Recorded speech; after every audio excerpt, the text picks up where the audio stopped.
Grace and peace. What's going on, family? Hope we find you all doing well. I have an awesome treat for you, but an even better treat for me. Hey, got my queen with me today. She is riding the road with a man. My man.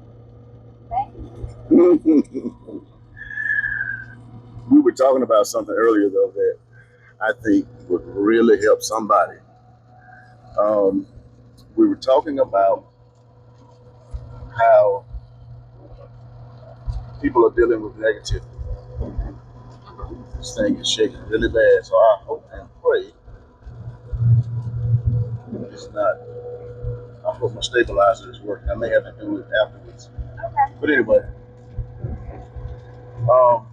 one of the things I've noticed as a safety professional. Oh, by the way, this is day 8 of Confessions of a Safety Professional. Maybe I should say that with a really deep voice. Confessions of a Safety Professional. That's right. Day 8. It's more provocative sound. Yeah. Yeah. Okay. But anyway,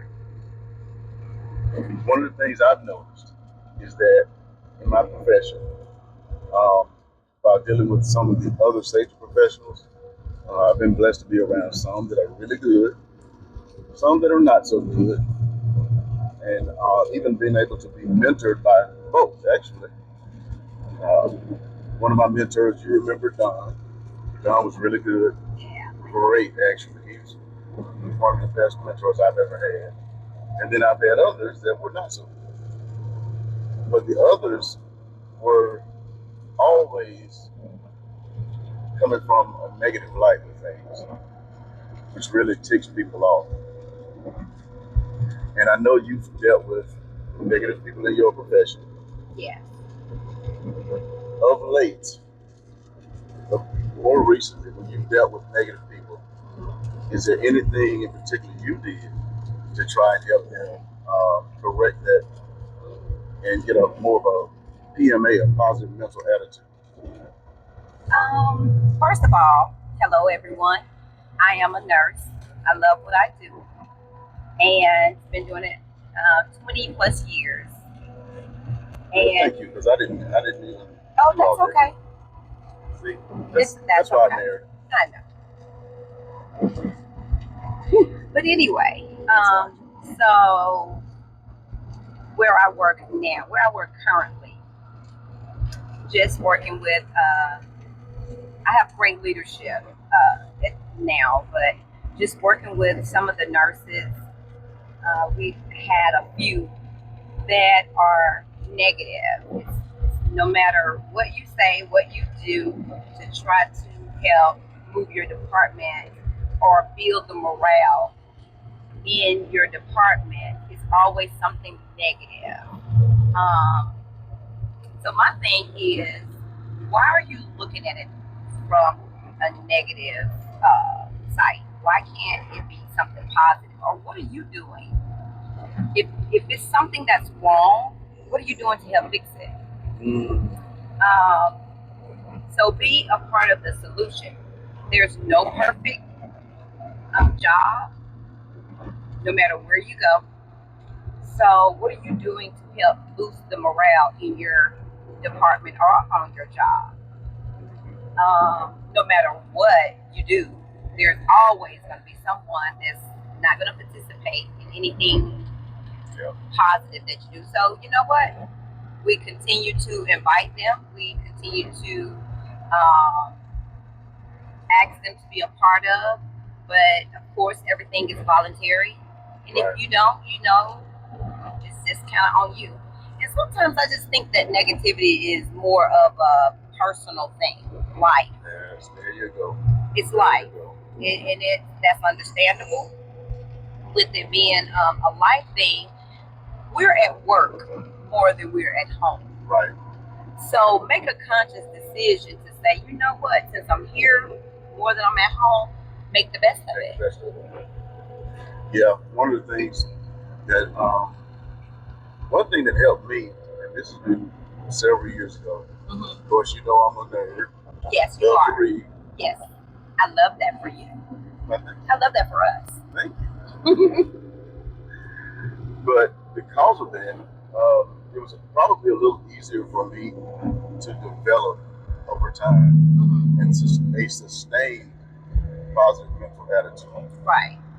Is there, I know you, in dealing with the people that you dealt with at work, is there anything that you did in particular? Was it something you gave them or some talks that you had with them? What? Well, usually when I'm speaking with someone or someone is talking to me and we're just casually conversating, if they're saying some things that are negative, I'm listening and I'm asking them, well, tell me, why do you feel that way? I want to know, why do you feel that way? Because it's a reason. Some people say, well, there's no particular reason. Yes, it is. There's always a reason. There's always a why. It is. So I like to get to the root of it. Like, honestly, why? Whether it be you need to go to therapy to find out, or if you kind of know what it is, or that person, you just don't like them. Why don't you like them? What did they do? Well, if you don't like them, or if they did something to you, or you felt offended, have you spoke with that person? Because telling me does not solve the problem. So that's usually what I do. I'm listening, and I'm listening for any little hints that they throw out. And if there's something negative, I usually try to get to the root of it and ask them why. Tell me, why do you feel that way? And if they don't know why, then I go a little further and just try to get them to think positive. So, I'm sorry. No, that's good. When you get to the why, what happens then? Where do you go next? Because sometimes most of the time they're not. Well, let me rephrase. Not receptive. A lot of times, right? A lot of times they're not going to be receptive. Exactly. But for those that are, what's the next step? That's receptive of it. If they're receptive of it, it's a constant thing, because my personality, I'm jovial. I love to laugh. I love to have fun. That's just my personality. Yep. And if I'm around someone, that's what we're gonna be. If you're gonna be around me, that's just what we're gonna be. You control. We're gonna have a good time. Exactly. Y'all, let me tell you, she is the life of a party. She's never met a party she didn't like. That's right. My dance floor. Hey, see me come, because I'm gonna. My class reunion. Oh yeah. Okay. Oh. I run into now my class, my graduating class from high school. We're pretty cool. We're very close. Yeah. We get along great. Well, this young lady here, I can't take her anywhere. She had a ball at my class reunion, and my classmates had a ball with her. Yeah. So why do you go to a party? If you're not gonna dance, and if you're not gonna party. What the song says, if you didn't come to the party, then you should stay home. Right. That's right. Right.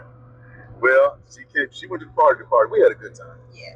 As we always do. Yeah. But we're gonna have a good time. Oh yeah. Because life, as they say, life be life. Life is life in all of us, but we have to make a conscious decision. Now, we have times where we don't, as my daughter was saying, I'm just not in the mood, Mama. I'm not in the mood. Okay. But or I'm over it. I'm over it. Have your moment, and that's fine. Right. But you have to make a conscious decision. Say, I'm not staying in that. I'm not. You know. Right. Because someone's situation is always worse than yours. Man, you can look around every day and find somebody whose situation you're like, ooh, Lord, I thank you. And any problem I've got, Lord, I thank you for my problem, because I sure definitely don't want theirs. We were just, matter of fact, we were just saying how blessed we are. Right. We are. There's so many things we got. Thank you. Really no problems to talk about. I'm not bragging, I'm praising. Yes. Exactly. We are grateful to the Most High for that. Yes. It hasn't always been there. No. But it's a steady climb. But even in those times, though, we didn't ride the negativity. Right. You look back there, ain't nobody in the back seat. Negative ain't back there. Negative don't ride here. Yeah. It does not ride here. The depression does not ride. No. No. Why? Because it could be worse. It could be. Yeah, it could be better, but it could be worse. It could be worse. And the worst is it weighs on you a whole lot more. So the negativity as you're dealing with it, and that person starts to come around. Um, what do you see when that person starts to get a little better? I just usually say it like that. There's an attitude change, and that's, honestly, I'm about to be 50, and I About to never be who? 50. No. Yes, I am. No. So I never really thought I made it up, y'all. Right. I never thought about it until you get older, you get mature, you just going through life, and you just doing what you do. And I never really thought about it that you can be an atmosphere changer. Ooh, that's good. You'll be a what? Atmosphere changer. I like that. I don't like to deal with that. I'm just not gonna deal with the negativity. I'm not gonna just, as they say, wallow in it. I'm just not gonna sit in it. So some people want to play the victim, in other words. Yes. What are you doing to change it? The only thing we can do in life is what we can do. Yep. And but to answer your question, what I've actually seen is there's been even in my personal situation with one of my coworkers, been in her job 20 plus years and has been around a lot of negative people. And when I started the job, I noticed it, and I was like, But me being me, optimistic, very, got to be. I just don't. So what I would always say, I don't deal with that negativity. So this is what I'm gonna do.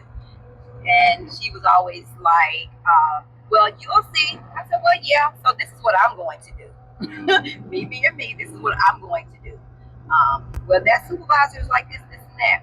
Well, that's okay, but I'm going to be nice to them. I'm going to be who I am to them, and I'm hopeful, and I'm thinking positive. So you didn't accept the negative report beforehand. Nope.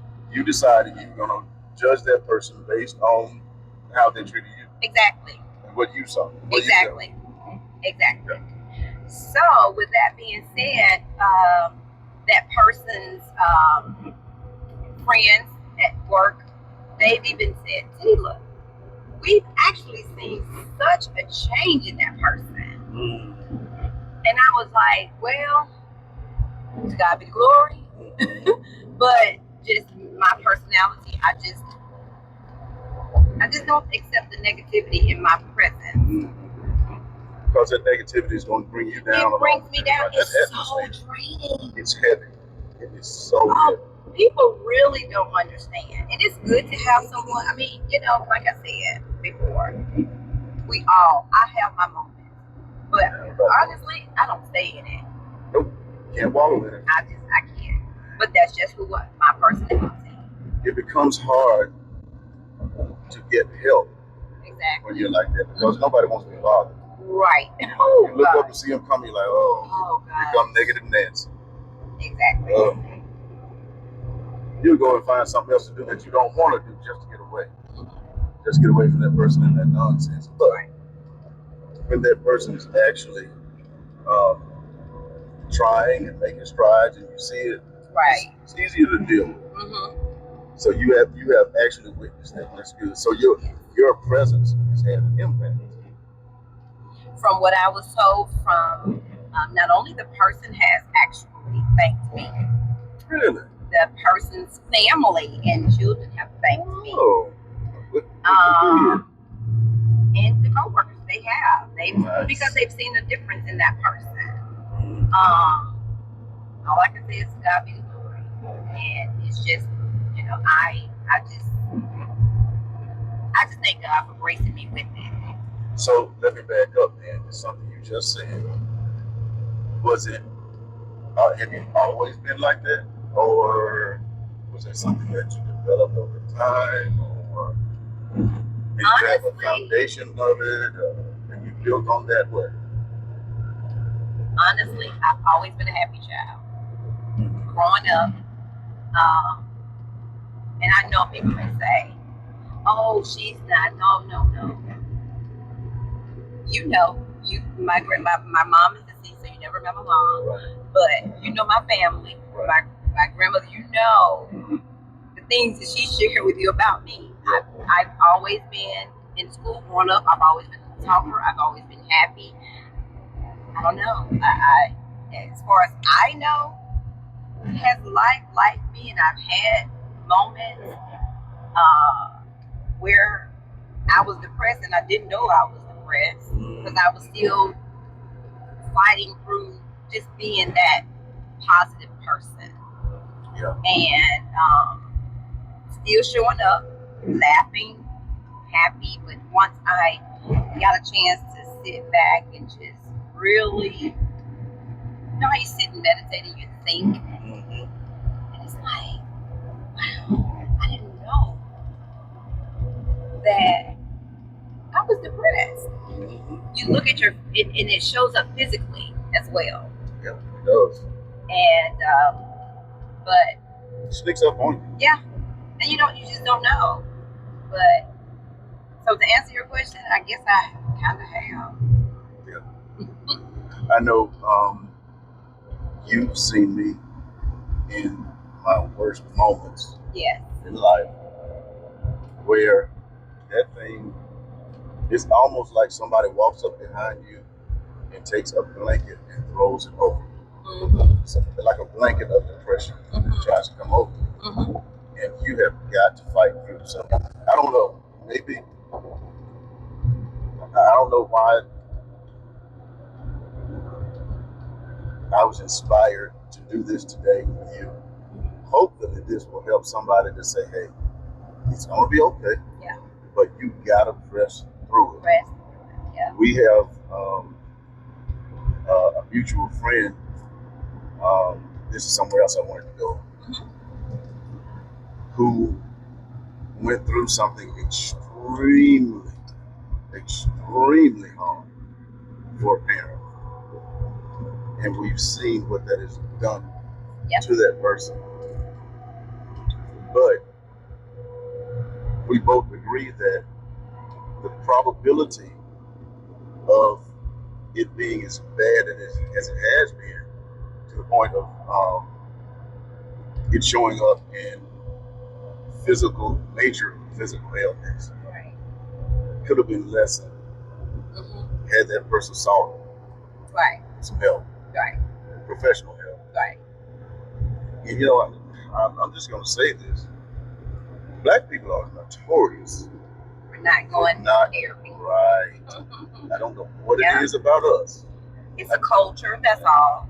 Exactly. That's what I don't know why our culture is like that. Yeah.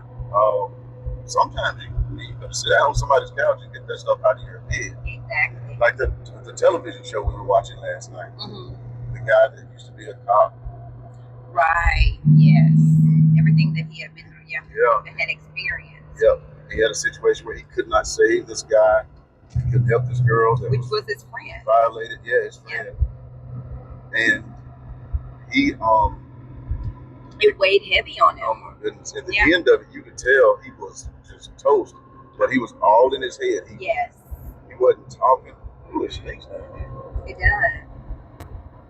That sawmill, that mill back there. Oh, yeah. It smells like money. Smells like money. Smells like money. Must be the money. Shout out to Coach Brian. But then he was all in his head. And that's what happens, man. Now, this is something men are bad about doing. We will shut down and just not talk. Right. We won't say anything. Why is that? I'm sorry to interrupt, but why is that? Oh, you good? Why is? I think it's partly the whole stigma of men being sensitive. Okay. So we gotta be hard. Okay. Be tough. I can take it. I can handle it by myself. When the whole time we're not handling it. Right. It's handling you. It's handling that right there. That all exactly. So getting stuff out. Well, but I thank God for you because you were there for me, my baby. You were there for me to help me get through. Um, and even still, I wouldn't talk to a professional. I have a friend that um, that's what he does. Yeah. And he's good. Mm-hmm. He helped me and he helped me understand to make sure I use my coping mechanisms. Right. To get through those trying times of negativity, mm-hmm. to push through. I'll never forget. I remember when you were going through the therapy. Mm-hmm. It really was because this is the thing that people don't realize. When a person that you love and care about is depressed or going through and being negative or all that, mm-hmm. the person that's close to them and helping them and being there for them, it weighs on them. It transfers that energy. You were draining me. Mm-hmm. Because you were going through so much at that time. And all at once. And I started having anxiety. I remember. I was like, and when you went to the therapist, when I said, thank you, Lord, it relieved me because I knew there was only so much I could do to help you through the situation. Mm-hmm. And a professional was, and I never forget what you shared with me. He said, you can only control you. Yep. That's why you have to make a decision. That was the realization. Mm-hmm. That was a realization. Yeah, you can only control you. You trying to control all your issues, everything else, and everybody else. You can't control them. We can't even control our children. Mm-hmm. We can redirect them, mm-hmm. but you can't control them. I think about the parents that have done such a good job in raising their children, mm-hmm. and yet their child goes out and does something stupid, mm-hmm. and ruins their life, mm-hmm. or the lives of other people. Right. And those parents are carrying their weight around like, what did I do wrong? Mm-hmm. It's not that they did anything wrong. They chose to do whatever it was, or not do it. Right. And that's why we have to realize there's only so much you can do. Even when your kids are small, 10, 11, 12, 13, there's still only so much you can do. Mm-hmm. Like you said, you can redirect, but you can't live their life for them. You can't make the decisions for them. Right. So you can't push through things for them. They have to decide to live in a certain way. But I want to go back to that whole therapy thing. And, people hear the word therapy and it's like, oh my God, I'm going to see a shrink. Man, let me tell you something. I went and sat down and I talked to my friend, basically. Yeah. But my friend also is a therapist who knew how to help me handle everything that was going on. You're dealing with, whether you're dealing with, excuse me, whether you're dealing with, I hope that didn't put another chip in my windshield. That's it right there. Mm-hmm. Man, I hate that. Yeah. Whether you're dealing with the death of a loved one, physical ailments, sickness, disease, divorce. I mean, I'll tell you something. Tell anybody, divorce is the closest thing to hell on earth. I'm telling you. Yeah. Now, it does not nobody have to wins. No, nobody wins. No one wins. And the people that lose the most are the children. Yep. If it's children involved. I don't care what the situation is. No amount of money, it isn't. Most people say, oh, well, they got this much money. Money can't buy happiness. Mm-mm. We see it every day. Yep. You see the people that, millionaires, billionaires, they may commit suicide, and they're just not happy. So, but anyway. Yeah. I know a lot of people that have a lot of money, but I know many people that still aren't happy. Right. I think of a few right off the top of my head that they got all the money in the world, but it's just not fulfilling. And ultimately, we know that true salvation, mental salvation, comes through Christ. Right. We know that. But the natural side of that thing, they got to get themselves together. if you don't address it, it's not going anywhere. If you don't deal with it, it's not going anywhere. And this is what I was talking about. Men, we are very, perfect example. When a wife wants to talk about something, it's like, oh, Hey, can we talk? oh, here Men, we go. I think they have to make a conscious decision to say, Yeah. oh crap. So I think And I'm the same. I try my best. I'm trying, y'all. You know, I'm still a well, at least man. thank you. You never know when she says, hey, can we talk? See, you be slick sometimes. You'll slip it in on me. You won't say that. You'll come in and you start talking about something else, and then you slide right on in there. Hey, what you think about? Look at this rascal. Think she's slick. But that's Learn wisdom. your mate. Just learn your mate. Yeah. Now, I'm going to tell you, that right there is huge. If you, I don't understand how men have 3, 4, 5 different women that they are really dealing with at the same time. When if you're married to one woman, you're supposed to be you're gonna learn that woman the rest of your life. Right. What do I mean? She's changing. She's growing as her needs change. Her needs grow. Sometimes you can see it and sometimes you won't. So you have to be kind of careful, listen, and you'll hear it sooner than you see it. Yeah. Because see, y'all talk. We're vocal. Yeah, y'all women gonna. And it's not good when she shuts down and don't say anything. Right. It's really not. That's not good. No, it's not. But at the same time, we're not, and it's not good for us to do either. Mm-hmm. So we really have to do better. Mm-hmm. And it's not always easy, but okay. That's life, bro. Yeah. Cool. All right. Well, thank you. I enjoyed that.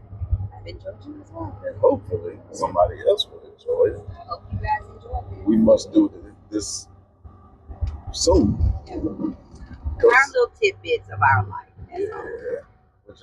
We'll just let people ride along with us sometimes. We're just ordinary people. Oh yeah, she That's sings what we too. are. She sings too, y'all. Beautiful words. We're just ordinary people. No doubt. All right, babe, we got to get on down this road. Okay. Well, y'all, hey, the good thing is we didn't get all of the snow and the ice and the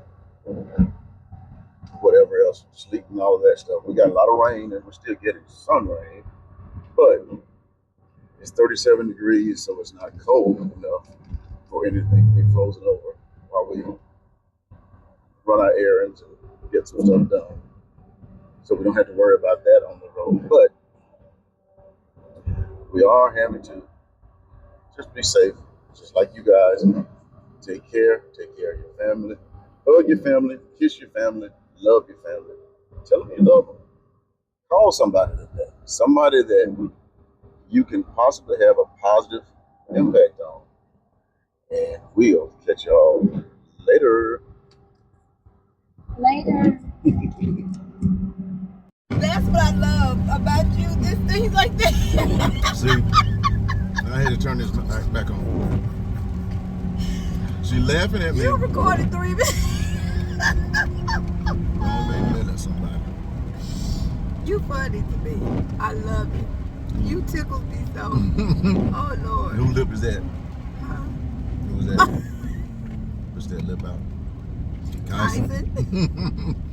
King Guy. Oh God. Yeah, I recorded 3 videos. I had, let's see, I had 15 minutes, 20 minutes, and 20 something minutes. So, well over an hour worth of video. Couldn't use any of it. Only you. Maybe I should go back and do a voiceover. Yeah. You can, and then you can speed up the time. Do a Jackie Chan. Or, yeah, just let me do it like a karate movie. Remember the old karate movie? Yeah. Oh yeah. Oh, you say I can have no rice cakes.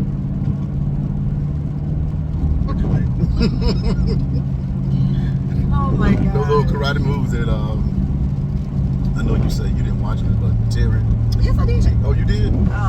Remember, you didn't have, what, 2 channels? Oh, yeah. So it's like, you sit down and watch it, or... You watch whatever they had on? We had no choice. You had but 2 channels back then. 2 or 3. 2 or 3. We